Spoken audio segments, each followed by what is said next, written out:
नमस्कार, आप देख रहे हैं कैपिटल टीवी और मैं हूं आपके साथ वक्ता। खबरों की खबर में आपका स्वागत है।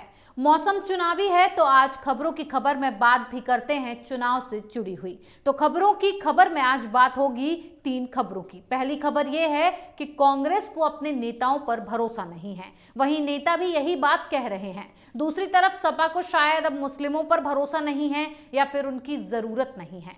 तो तीसरी खबर है कि कांग्रेस ने उत्तराखंड में हरीश रावत का ही टिकट काट दिया है।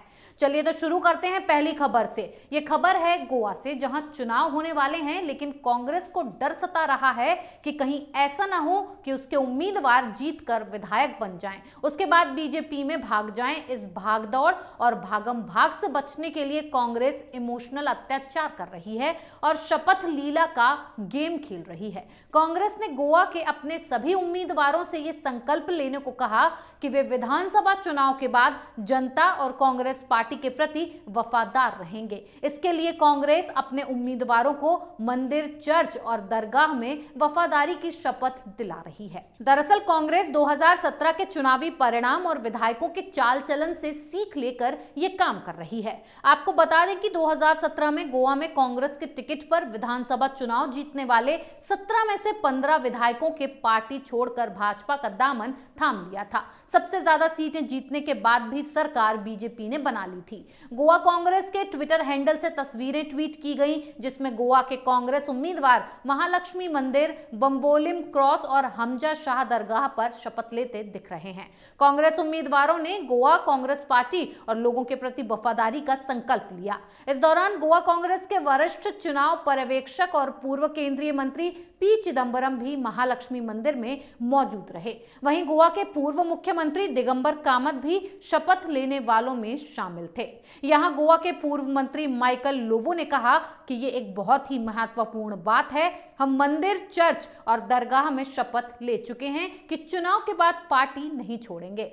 आपको बता दें कि ये वही माइकल लोबो हैं जिन्होंने कुछ दिन पहले ही बीजेपी छोड़ा है और अब कांग्रेस नहीं छोड़ने की शपथ ले रहे हैं। माइकल कलनगोट सीट से कांग्रेस के उम्मीदवार हैं। वहीं एसोसिएशन ऑफ डेमोक्रेटिक रिफॉर्म यानी एडीआर ने एक रिपोर्ट पेश की है। ये रिपोर्ट अपने आप में ऐतिहासिक है क्योंकि ये ऐतिहासिक कहानी बयां कर रही है। रिपोर्ट में कहा गया है कि गोवा में कम से कम 24 विधायकों ने पिछले 5 सालों में पार्टी बदली है। गोवा में कुछ 40 विधानसभा सीटें हैं और 24 विधायक ऐसे हैं जो इस पार्टी से उस पार्टी में कूद रहे हैं, यानी कि कुल सीटों का 60%, जो बहुमत से भी ज्यादा है। रिपोर्ट में कहा गया है कि गोवा के विधायकों ने अनोखा रिकॉर्ड बनाते हुए इतिहास रच दिया है, जो भारतीय लोकतंत्र में अपने आप में ऐतिहासिक घटना है। ऐसी घटना कभी और कहीं नहीं देखी गई है। आपको बता दें कि गोवा में विधानसभा चुनाव 14 फरवरी को होंगे, 10 मार्च को मतगणना होगी और इसके लिए कांग्रेस फूंक फूंक कर कदम रख रही है। वहीं अब बात करते हैं यूपी की। यूपी में भी चुनावी माहौल में भरोसा खो रहा है। कोई है जिस पर भरोसा नहीं रहा। यूपी में चल रहे सूर संग्राम के बीच ये गाया जा रहा है कि दोस्त दोस्त ना रहा। इसी के साथ ये कहावत भी सही होती जा रही है कि सियासत में बाप भी बाप नहीं होता। इसे सच साबित कर रही है समाजवादी पार्टी। अखिलेश यादव के सबसे ज्यादा करीबी और राइट हैंड रहे आजम खान पर ही अब उन्हें भरोसा नहीं रहा।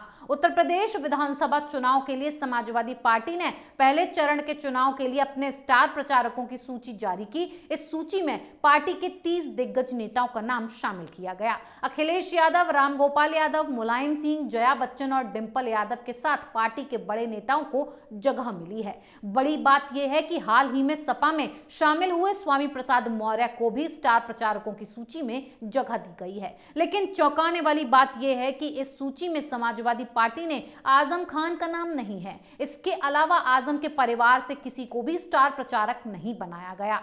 आपको बता दें कि आजम खान तो जेल में हैं, लेकिन उनका बेटा अब्दुल्ला आजम और उनकी पत्नी जमानत पर बाहर हैं। जबकि आजम ने भी चुनाव प्रचार करने के लिए सुप्रीम कोर्ट से जमानत की अपील की थी, लेकिन अब क्या फायदा, अब तो अखिलेश ने ही उनका नाम रिजेक्ट कर दिया है। दरअसल पिछले दिनों ही इस बात की चर्चा थी कि आजम खान और अखिलेश यादव के बीच दूरियां बढ़ रही हैं, दोनों के रिश्तों में खटास आ रही है। इसका प्रमाण तब मिला था जब जेल में बंद आजम खान से अखिलेश यादव मिलने भी नहीं गए थे, जबकि शिवपाल यादव अपने समर्थकों के साथ आजम से मिलने गए। यही नहीं, अब चर्चा यह है कि आजम खान अपने करीबी नेताओं के लिए टिकट मांग रहे थे, लेकिन अखिलेश यादव ने उन्हें मना कर दिया, जिसके बाद आजम खान अखिलेश से नाराज हो गए। कुछ दिनों पहले ही आजम खान के बेटे अब्दुल्ला आजम खान जेल से छूटे हैं, उन्हें भी स्टार प्रचारक नहीं बनाया गया है, जबकि समाजवादी पार्टी ने स्टार प्रचारकों की लिस्ट में पूर्व राज्यसभा सांसद जावेद अली खान को जगह दी है। पार्टी उन्हें मुस्लिम चेहरे के तौर पर पेश कर रही है, जो आजम खान के लिए सीधे तौर पर चुनौती है। इसके साथ ही पार्टी ने समाजवादी युवजन सभा के राष्ट्रीय अध्यक्ष मोहम्मद फहद को स्टार प्रचारकों में शामिल किया है। पिछले दिनों ही बीजेपी को छोड़कर सपा में शामिल होने वाले स्वामी प्रसाद मौर्य को स्टार प्रचारकों की लिस्ट में जगह दी गई है, जबकि बीजेपी छोड़कर आने वाले अन्य विधायकों दारा सिंह और धर्म सिंह सैनी दरकिनार कर दिए गए। अब आपको इससे भी बड़ी खबर बताते हैं। अखिलेश यादव ने अपने चाचा शिवपाल यादव को भी स्टार प्रचारक सूची से अलग कर दिया है। अब सवाल यह है कि क्या अखिलेश यादव को आजम पर भरोसा नहीं है, या अब मुस्लिमों पर ही भरोसा नहीं रहा, और अगर नहीं रहा तो मुस्लिम अखिलेश पर कैसे भरोसा करें।